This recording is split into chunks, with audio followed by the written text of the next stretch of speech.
Honesty also implies honoring your commitment and sacred trust. You made a commitment. अब ये एक अल्लाह सुब्हानहू तआला एक गवाह इसके ऊपर, इस कॉन्ट्रैक्ट के ऊपर अल्लाह गवाह है। और कभी जाके अपना जो कॉन्ट्रैक्ट है ना, अपॉइंटमेंट लेटर, जरा उसको लाइन बाय लाइन पढ़िएगा, और उसके बाद दोबारा एक और शादी का निकाहनामा जो खुतबा निकाह है ना, उसको गौर से पढ़िएगा जाके, और फिर मुझे बताइएगा कि आपने कौन कौन सा कॉन्ट्रैक्ट अपना पूरा किया है, और फिर किस चीज के अल्लाह से आप रहमत और ब्लेसिंग्स मांगते हैं। ये दो मोटे मोटे कॉन्ट्रैक्ट है जो हर जिंदगी में आते हैं, इसलिए इनका वाला दिया है।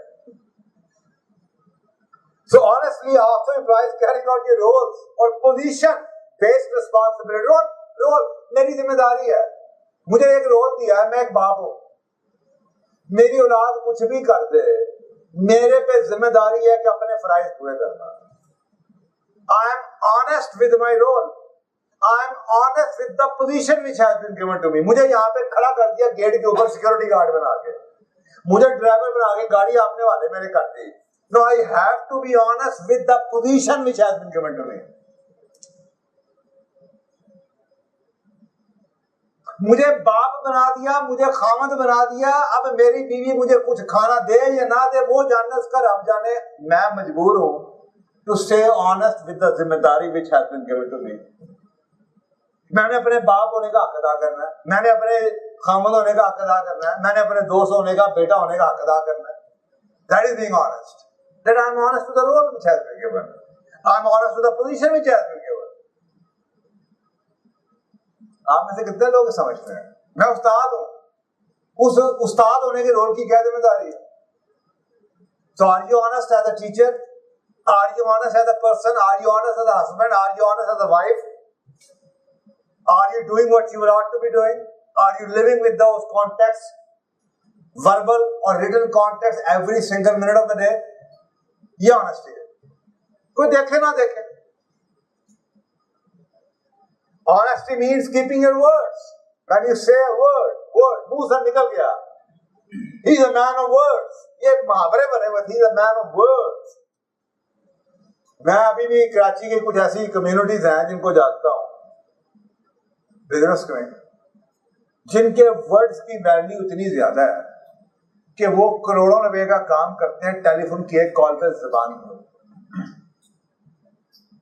और अल्लाह सुब्हानहू तआला ने उनको वो ब्लेसिंग्स दी हुई, वो ब्लेसिंग दी हुई कि माल उठता नहीं है, जुबान पे सौदा हो गया, शाम से पहले ऑयल की कीमत, सोने की कीमत चाहे नीचे गिर जाए, सोना उठाया भी नहीं, पेमेंट दी भी नहीं, जुबान की है और पेमेंट मिलेगी। कितने लोग ऐसे हैं जो अपने वर्ड्स की वो अहमियत है, watch your words, they become your character. इन लफ्जों को सोच समझ के, खाली ये नहीं गुजरते हुए हाँ कर लूंगा, कर लूंगी, आ जाऊंगी, तुम मेरी जान, और भाई इसके मायने क्या है? किस वर्ड का हक अदा कर सकते हो? Watch your word before you utter those words, they become the commitment. आपके मुंह से निकले हैं, अब ये वर्ड्स है। तो रसूल पाक सल्लल्लाहु अलैहि वसल्लम जब खड़े हो गए तो क्या आपने कोई कॉन्ट्रैक्ट लिखा था कि हाँ 3 दिन में तुम्हारा यहाँ इंतजार करूंगा? सिर्फ मुंह से कहा है, it was a word, the word is word, दे दिया फिर दे दिया। आपने किसी का वर्ड दे के हाथ पकड़ लिया शादी का, कितने लोग हैं नई नस्ल के जो उस वर्ड को एहतराम करेंगे? वर्ड सब गेम्स वर्ड्स की है। यहां पे तो लोगों का दीन ईमान पैसा है, वर्ड्स क्या हैं? तो जो कंपनियां हैं, जो अदारे हैं, ये मैं एग्जांपल देता हूं वॉलमार्ट की।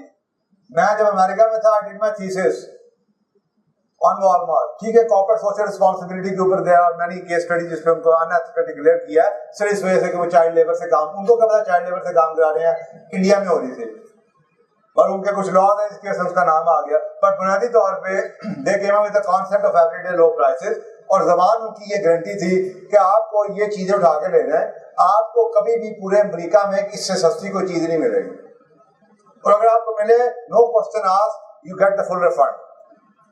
मैं वहां पे 3-4 साल रहा हूँ वॉलमार्ट के ऊपर। आई जब मेरे थीसिस की बारी आई, I chose to do a thesis on Walmart कि ये कंपनी दुनिया की सबसे बड़ी कंपनी बन रही है, इतनी बिलियंस की सेल है, इनका पीछे राज क्या है? और राज सिर्फ ऑनेस्टी है, जुबान की वैल्यू थी।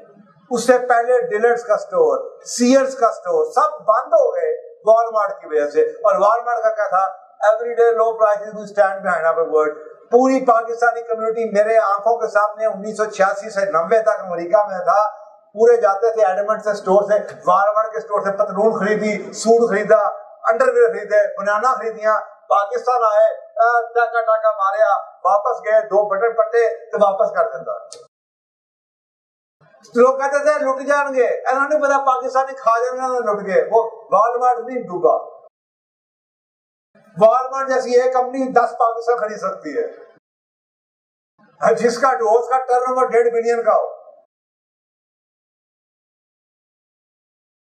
How did they become the world's largest retailer? Honesty. The word. हदीस है कि उस सौदे में बरकत है जहां पे ऑनेस्टी हो। यार ये ऐसी है भाईजान, ये ना कहे हाँ जी देखो मैं कितना सोना है, मैं जनाब 5 रुपए सब्जी सस्ती बेच रहे हैं। कहें भाई ये सब्जी इसलिए सस्ती बेच रहा हूं कि एक दिन पुरानी है, लोग फिर भी खरीद लेंगे, लेकिन ऑनेस्टी है।